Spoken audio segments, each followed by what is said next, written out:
संघर्ष और सफलता की कहानी सुनते रहिए हमारी जुबानी।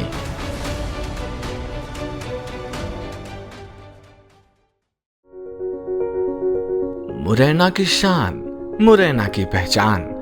रमेश गर्ग एक ऐसे शख्स हैं जिन्होंने मुरैना को एक नई पहचान दी।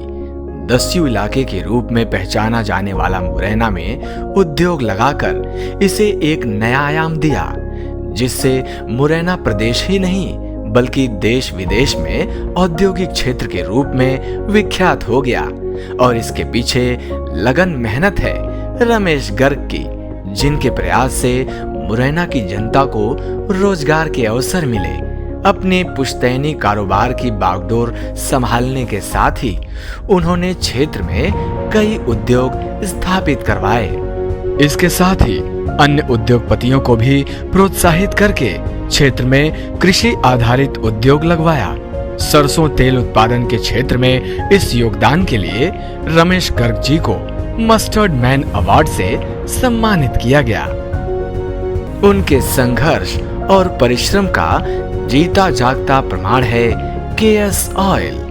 बेहतर गुणवत्ता और विश्वसनीयता से भरा यह ब्रांड देश विदेश में अपनी पहचान स्थापित कर चुका है। रमेश गर्ग, मेरा जन्म 1 मई 1959 मुरैना शहर में ही हुआ है। यहीं मैं पढ़ा लिखा। उसके बाद से हम 1976 में भोपाल में संलग्न हो गए। 1985 में हम लोगों ने केएस ऑयल्स कंपनी बनाई और उसमें हमारा तेल का जो है बड़ा कारोबार, रिफाइनरी, सॉल्वेंट प्लांट, तेल मिल वगैरह सब लगा करके हमने अपने काम को आगे बढ़ाया। मार्केट में भी हमारे ब्रांड एस्टेब्लिश्ड थे। धीरे धीरे हमारा काम बढ़ता गया। शुरू में मैंने फैक्ट्री के ऊपर रह करके फैक्ट्री का पूरा उत्पादन का काम देखता था।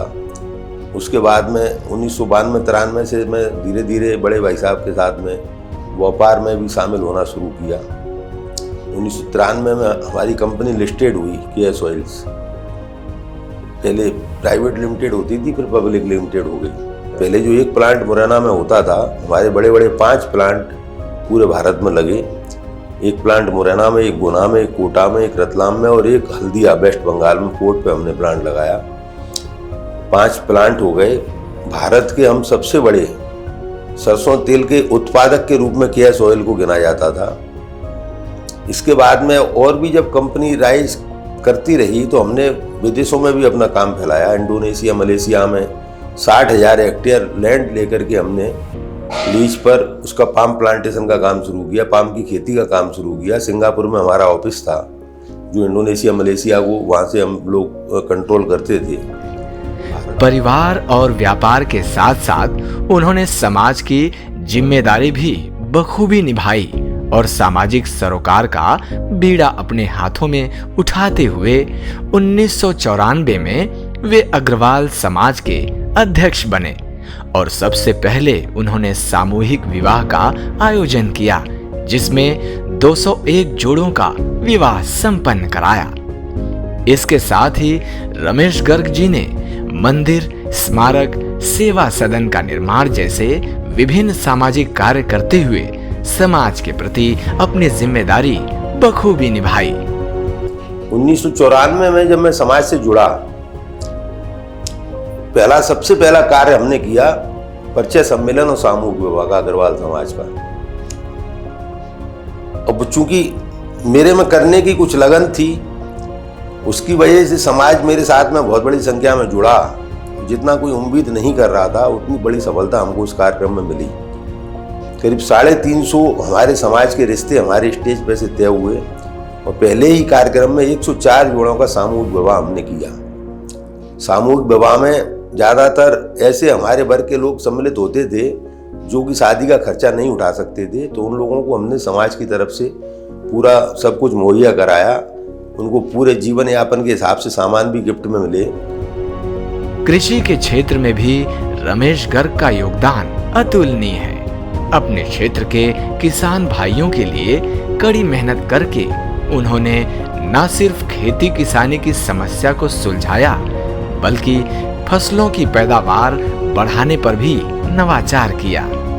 कोरोना काल में जब दूसरे जनप्रतिनिधि डर के मारे घरों में बैठे थे, तब जनता के प्रति अपनी जिम्मेदारी समझते हुए रमेश गर्ग जी ने न सिर्फ गरीबों की मदद की, बल्कि असहायों की सहायता करते हुए भोजन सामग्री और कोरोना किट का वितरण भी किया।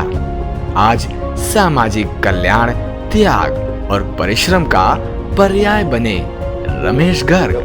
कोरोना का काल चला तो शुरू में जो 2 महीने का लॉकडाउन लगा, बहुत से ऐसे परिवार थे जो रोज खाते रोज कमाते थे, जो ठेला लगा के कमा रहे हैं, मजदूरी कर रहे हैं। उन लोगों के सामने समस्या आ गई कि अपना जो है मतलब खाने पीने की व्यवस्था कहाँ से करें।